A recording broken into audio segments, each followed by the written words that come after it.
Qiqi is the worst 5-star in Genshin Impact. It's a statement that in spite of the Genshin community's incessant debating, most if not everyone would agree with. She's become so notorious that a meme was spun around her being the last character you'd want to see whenever you acquire a 5-star, with Qiqi having received Dendro while Jean and Dia have been noticeably buffed with the inclusion of Farina. The gap between the other standard banner units and Qiqi has gotten even wider, making the cryo-zombie situation all the more pitiful. Qiqi has had a tough time ever since Genshin came out. She was one of the only 3 cryo units available among the first 20, and more importantly was one of the few healers in the game, making her decently valuable early on. Sadly, it took all but no time for her to be completely pushed out of relevance after the community gathered more information and learned more about the game. By all accounts, like the Traveler, Qiqi is a 5-star in name only, lacking the tools necessary to find a meaningful role. I know the prevailing idea is that every character, no matter how inefficient or underpowered they may be, has a place in the game and a team they can function with, but at the same time the court of public opinion's attitude towards her is so cynical that again, she's become the face of, "Oh, you didn't get the event banner unit? So sorry," which is a pretty low blow.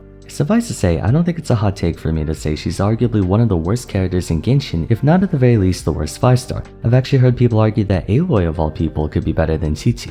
Though I already featured her in my 5 units that need buffs video, I find her case to be so tragically unique that for today's video, I'm going to be theorizing ways to fix Genshin's worst 5-star character. Since this is a theoretical video, it obviously implies that these are all my ideas and therefore opinions. I'm not trying to say that my way of reworking the character is the correct way or how everyone else thinks. I just thought it would be a fun video. About a year and a half ago, Rathiel, apologize in advance if I mispronounce her name, made a video giving 1 buff to every character in Genshin, which I very much enjoyed. In that video, he suggested to give Qiqi's elemental skill energy regeneration as it made no sense for her not to, and the consensus is that her inability to battery for her team, especially being an element known for having a wide supply of battery supports, is what holds her back.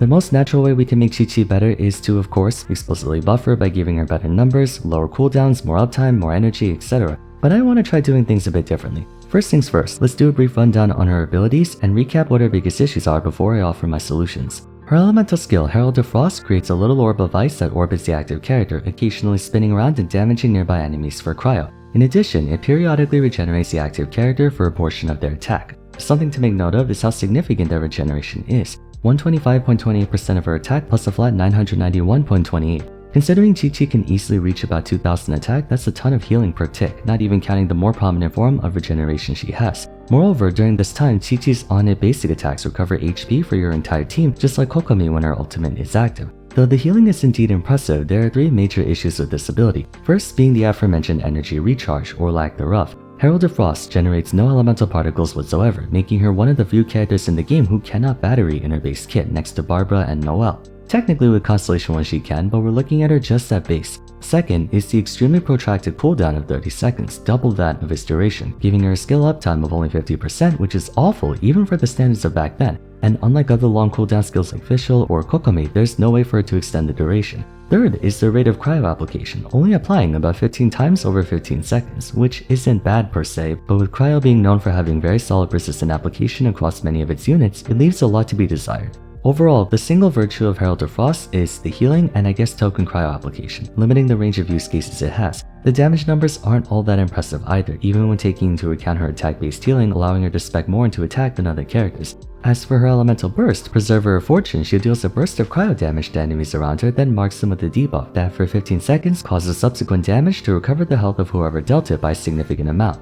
Adding on to that, with her first pass to town increasing incoming healing by 20% and her second pass to town having a chance for Qiqi to apply one of those talismans with her normal attack, in terms of raw healing, hers is arguably the best in the game. Combine her elemental skills regen and the healing of her talisman, and to this day she has some of the best sustain in the game point for point. Most of that is unfortunately hindered by her crippling issues with uptime, but if there's one advantage Qiqi has, it's that she can heal. A lot. But therein lies the problem with her. That's all she does. Her elemental burst has an energy cost of 80, one of the more expensive bursts among the roster, and if you remember, her lacking any semblance of battery, that means you have to rely completely on either killing enemies or the other 3 party members to battery for her, which is ironic, what with Qiqi being the support yet having to be supported. It doesn't help that literally all aspects of her base kit pertain to healing. She provides no buffs, no crowd control, almost nothing other than healing and very small amounts of cryo application. To make things worse, none of these deficiencies are improved by her constellations either. Her C1 does allow her to regenerate energy, but only if Herald of Frost hits a talisman marked enemy, which isn't always there. C2 gives her 15% bonus damage on normal and charge attacks against opponents affected by cryo, which is a totally useless constellation on a support character. Constellation 4 decreases the attack of talisman marked enemies by 20%, which may seem useful, but offensive debuffs like reducing elemental resistance or defense is more so. Constellation 6 is about the only thing that redeems her, giving her the ability to revive her entire party by casting her ultimate. But let me remind you that you have to acquire 7 copies of Qiqi to tap into this one hyper-specific benefit, to which I say if you get C6 Qiqi, people wouldn't say congratulations, they would offer their condolences. Bottom line, the central problem with Qiqi is that she literally has only one job, and nothing else. In her defense, healing is becoming more and more valuable, especially with version 3 and version 4 necessitating liberal use of it, but even so, unless the characters have a direct correlation to HP fluctuation or maintenance like Farina, Risley, Neuvillette, Linny and such, the element of super armor granted to shields makes them more consistent than recovery aspects. Fortunately, the aforementioned units like Neuvillette and Farina have made it so recovery can be channeled as an offensive benefit, causing units like Qin and Baiju to be greatly useful. But that's only because they offer stuff other than healing, while Qiqi does not, and they're also way more efficient. Though Qiqi's healing far exceeds most of the competition, her standing as a healer is diminished by her abysmal everything else. It was an inconvenience back then, but nowadays with the need for roll compression being the highest it's ever been, Qiqi has only become more and more useless by comparison.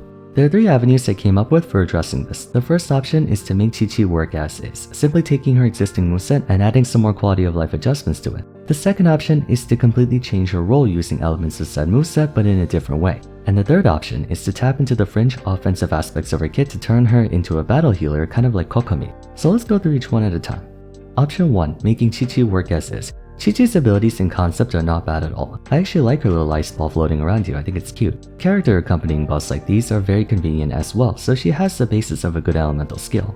First things first, we're obviously giving a battery. One of the most crucial jobs for the overwhelming majority of elemental skills is to supply energy for the elemental burst. Therefore, it's illogical for characters like Barba, Noelle, and especially Qiqi to not have any battery whatsoever. Now we can either make it so she generates cryo energy on cast, or by taking her Constellation 1 aspect and applying it to her skill at base, while removing the condition that it has to strike a marked enemy, and that it just has to hit a target. Either is fine, but personally, I'm more inclined towards the latter, as I think it's a more creative way to recharge energy compared to just a burst of damage that generates orbs like Kaya's skill. Second, instead of swinging autonomously and therefore being difficult to use when you want it to, I think we should have it trigger off normal attacks, just like Xingqiu and Yelan's bursts. This can add some more consistency for melt teams by making it reapply cryo after being consumed by pyro.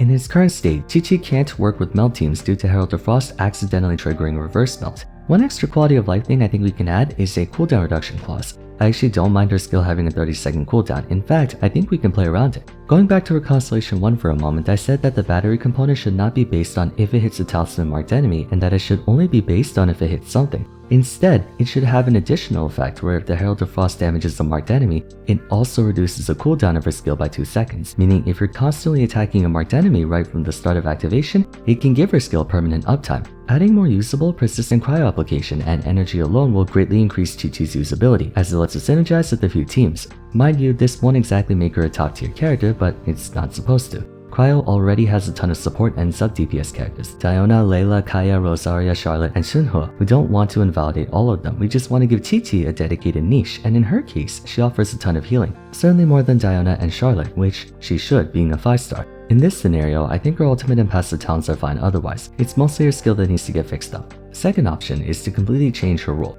As said earlier, the cryo roster is already filled with supports that can heal, shield, or bolt, diluting the significance of Qiqi's healing as she has to compete in a very saturated market. So another idea I had is to get rid of her healing aspect altogether and instead make her a dedicated debuffer. Narratively, Qiqi's a reanimated zombie, the most adorable zombie to ever live, or rather not live, but still a zombie nonetheless. And zombies are associated with death, decay, degradation, debilitation. What are the synonyms that start with DR there? Anyways, though this might take a very morbidly depressing turn, I feel like Qiqi's abilities should reflect her status as a zombie by debuffing enemies. She already has a debuff on her Constellation 4 that reduces the attack of talisman marked enemies by 20%. I want to double down on that aspect. Unlike Star Rail, whose nihility path is reserved for debuffing and status effects, Genshin doesn't really have a true debuffer character besides Mona really. Everyone else either has a single aspect like Lisa's defense break or Jean's animal shred, but most support units prefer to make your team stronger instead of the enemy's weaker.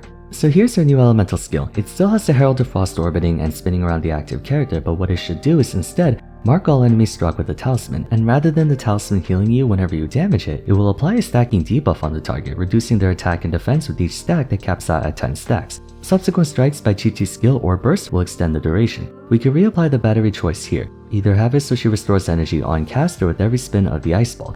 For the sake of argument, let's say she reduces attack and defense by 30% at 10 stacks. 30% is around the breakpoint for defense reduction. Razor and Lisa both have 15%, Qiqi caps at 23, while Nahida and Ayaka cap at 30. Seeing as we're making Qiqi a dedicated debuffer, I think 30% is a fair amount. Similarly to Furina's fanfare stacks, the idea here is to get 10 instances of damage as quickly as possible to achieve that 30% break through normal means. Now as for her elemental burst, we can make it so it automatically applies a full 10 stacks on enemies marked by her skill. So you can cast her skill to place a talisman on your target, then press burst to insta-full stack it. To make it more rewarding, we can have it so against enemies that already have 10 stacks, she freezes them for a few seconds, even if they're not affected by Hydro. That might come off a bit fanfiction-y, but I feel like her burst could use something more. If we don't want to go down the path of breaking the game's rules, we can instead have it so if the burst hits a marked enemy that already has 10 stacks, they lose 20% cryo res instead. As for her passive talents, I'm not really sure what to give her since 30% defense break is already quite strong. I also don't want to give any supportive buffs because I want Qiqi to be solely focused on debuffing.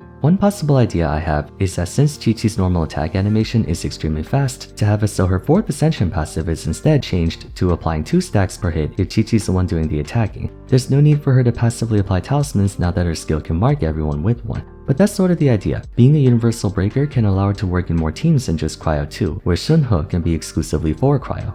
Final option will be to have her essentially become Cryo Kokomi, someone who can heal and attack at the same time. With Furina now allowing healers to serve as both the main driver of the team and the main attacker, I can see a world where Qiqi invents her own freeze team with herself, Furina, Yelan, and a flex slot, maybe Shunhe. The idea here is to find ways to increase Qiqi's damage. Maybe have it so while Herald of Frost is active, Qiqi's attacks are infused with Cryo. I know that overlaps with Chongyun, but to repeat once more, Qiqi's a 5-star. She deserves to be a fair bit stronger than the average 4-star. In any case, I think we should also bring her C2 into her base kit. Part of me also thinks we should do something with her elemental burst. Though we have reverse melt as a way for Qiqi's burst to do a ton of damage, I think it should behave as a steroid ultimate instead, kind of like Shogun, Kokomi and such, where it gives her a slew of buffs afterwards. Perhaps we can make it so Qiqi gains increased attack speed and deals bonus damage against enemies affected by a talisman. Furina and Yelan can supply her with more than enough DPS to offset the lack of damage supplemented by reactions, and with this being a hypothetical freeze team that gives Qiqi plenty of time to attack. The only problem with this is that Qiqi would have to compete against Ganyu, Ayaka, and Risley. Well, maybe not so much Ganyu given that she can melt, but definitely Ayaka and Risley. They would essentially have the same role, only Qiqi's more healing oriented while Ayaka has better area coverage, and Risley is almost exactly the same as Qiqi in this scenario from an offensive standpoint. So this is my least favorite approach. I would much rather she go down the debuffer role. But at the same time, the thought of completely altering a character's playstyle may be jarring to those who enjoy her current one, so the safest approach would be to simply buff her and give her more quality of life. Either way, I think it would be interesting if Qiqi were to receive a rework or series of buffs. I feel really bad for her. She's considered by many to be the fakest 5-star in the game, but it would be a funny gag for a tiny baby zombie to be this destructive force of destiny that kills everything. What do you guys think? Which of these 3 ideas is most appealing to you? Or if none of them are, then let me know your own suggestions in the comments down below. For now, if you enjoyed the video, I encourage you to leave a like and subscribe. Don't forget to follow me on Twitter at Vars, join my Discord server, and check out my 5 characters that need buffs video if you haven't yet. But till next time, thanks so much for watching, and I look forward to seeing you again soon. Take care.